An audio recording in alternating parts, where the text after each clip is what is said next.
El Muro de las Lamentaciones, creo que me quedaría con el Muro de las Lamentaciones, si tuviera que elegir una. Por todo, ¿no? Por la luz, por el ambiente, por la paleta, por todo, me parece, por el tamaño.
Don Alejandro era una persona buena,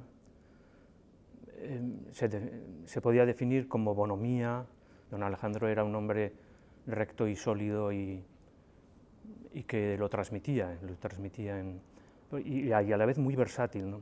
Tuvo una formación muy densa, porque estudió en San Fernando y con un profesorado todavía potente, y de allí sacó mucha versatilidad, como digo, ¿no? Era un hombre muy capaz de resolver mucho tipo de problemas, ¿no? Pero muy sólido a su vez en su formación y muy generoso a la vez cuando él la entregaba, ¿no? Cuando nos la explicaban. Un gran maestro en la pintura y en la enseñanza de la pintura, y eso no es fácil. Sobre todo era muy sensible. Para mí era una bellísima persona. Como padre sí que siempre fue muy exigente, y como maestro también, claro, pero... Desde un punto de vista de Aragón, ha sido siempre el maestro de todos, ¿no? Bueno, yo creo que el legado de Alejandro Cañada tiene de entrada como dos planos, dos focos muy claros. Por una parte, su labor pedagógica, que es impresionante. Un hombre, bueno, pues yo creo que respiró la academia, aprendió en Madrid muchísimo, coincidió, pues claro, con Joaquín Mir, coincidió con Dalí, con muchísima gente, y eso lo asimiló muy bien. Nos daba mucho ánimo a la hora de trabajar. Hay unos 20 años de trabajo que el referente ha sido siempre Alejandro Cañada.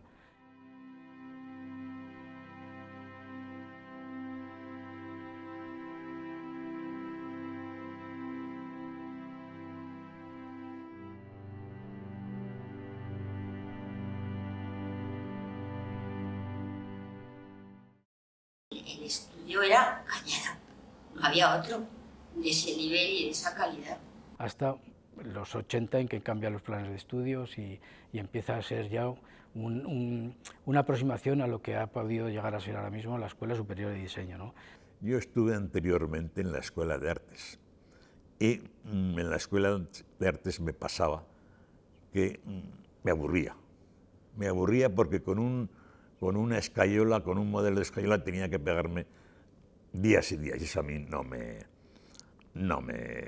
iba. Y sin embargo allí en el estudio de Cañada pues pintaba todas las horas y fenomenal.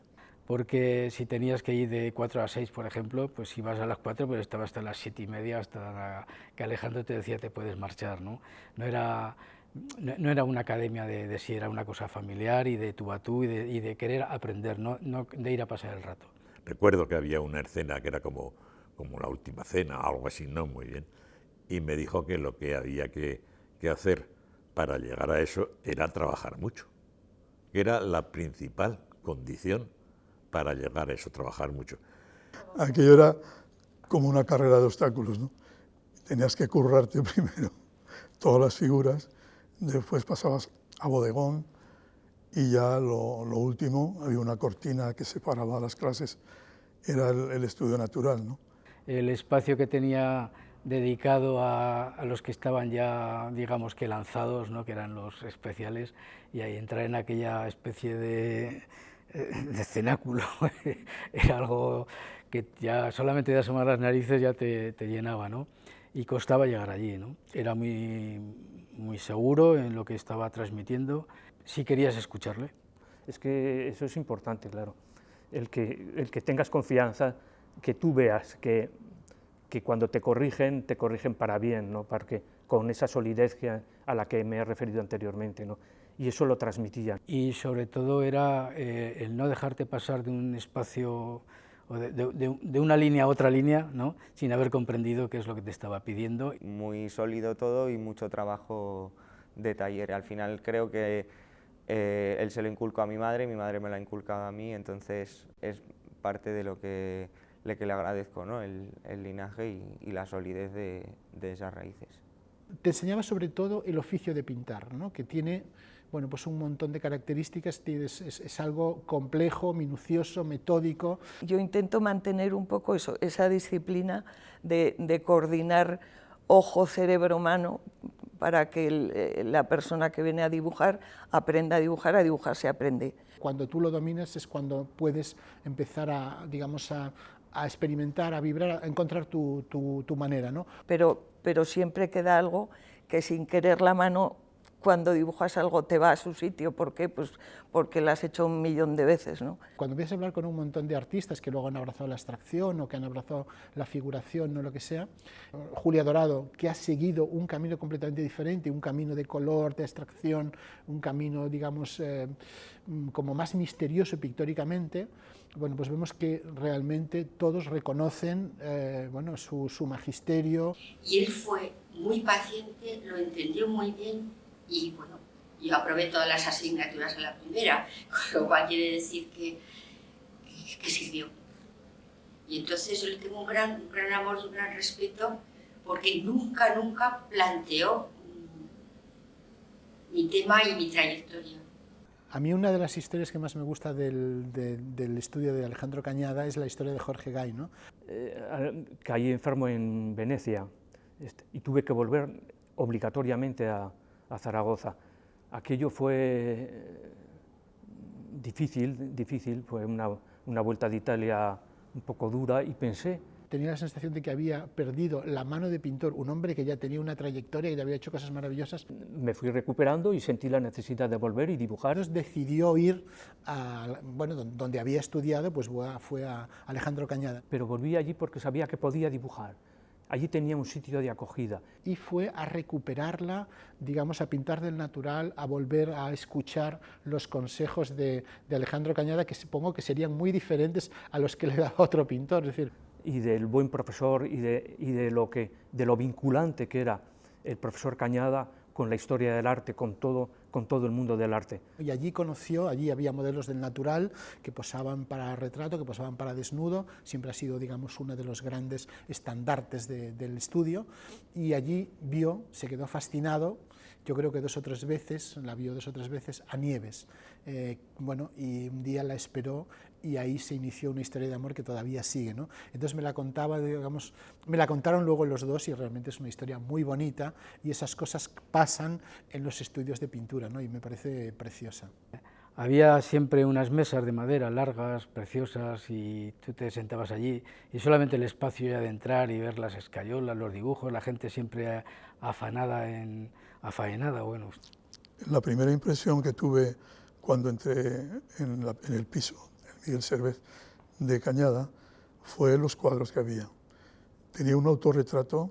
Su magnífico retrato de su calva con sus gafillas y tal, que estaba ahí, que era una preciosidad, a lo que él te enseñaba, ¿vale?, que era su don. Zaragoza ha tenido mucha suerte teniendo una academia como la de Cañada, porque en aquella Zaragoza, en aquel tiempo, en aquella sociedad, la pintura, ese lugar del arte, tampoco se notaba, tampoco era considerado como como una cosa imprescindible, como algo, y solamente era imprescindible para aquellos a los que queríamos aprenderlo y soñar con él, ¿no?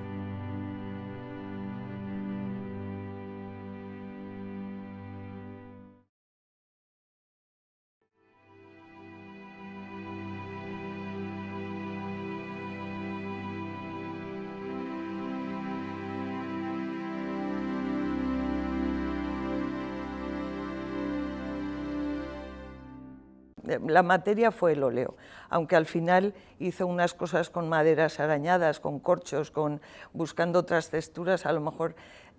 Era muy exacto, muy fiel en la forma, y tenía un mundo poético suficientemente amplio como para hacer una obra. Es un hombre que es capaz de hacer, digamos, lo que llamaríamos un retrato un poco simbólico, que es todo eso que hizo con las piedras. Y recuerdo que un día también le hice un comentario, vi un retrato que tenía de Dalí, muy bueno, y le dije esto, don Alejandro, sería bueno verlo en volumen y en relieve. Y dice, sí, pero claro, yo eso no lo puedo hacer. Porque él todos los días trabajaba, algún día le salía, otros días no, como nos pasa a todos. Luego yo creo que es un hombre que también creó un mundo de abstracciones vinculado a la geología, al mundo de la cosmología con mucho poderío, y luego tiene esa faceta tan interesante que es un poco la pintura religiosa, la pintura mural. Su cabeza, su manera de pensar estaba en el mural. Luego lo adaptaba al espacio más pequeño y ahí es donde investigaba y después podía adaptarlo a otras cosas. Pero de cualquier manera es Alejandro por todos lados, ¿no? Dijo que el hacer tantos murales le llegó un poco a agotar, porque eran de dimensiones muy grandes, y entonces luego hizo obra más pequeña. Es un gran retratista de la intimidad, del mundo familiar, es un gran retratista, digamos, del retrato exento, mirando el rostro sin más. A mí la serie de los retratos del siglo XX, que para mí es de lo mejor que tiene. Tenía una paleta limpia, a veces sorda, pero siempre limpia, muy ajustadísima, muy ajustada. Se le achacaba que tenía en esa paleta sorda que se le achacaba de cierta grisura, de cierto, ¿no? Era un hombre que tenía su gama y en ella trabajaba, pero veía perfectísima la luz, veía perfectísima la forma y crecía su obra a cada pincelada que daba, vamos, eso era así. Mi padre hacía montones de bocetos para todo, para cualquier retrato, para cualquier mural, y entonces hay montones, primero de dibujo de lápiz, luego de carbón, luego hacía bocetos de color, entonces hay mucha cosa que no se ha visto, porque todo eso para él, como eran previos, eran bocetos, para él no era una obra acabada, tampoco era algo que él quisiera enseñar. Creo que lo que más le significaría es que era muy metódico y muy trabajador.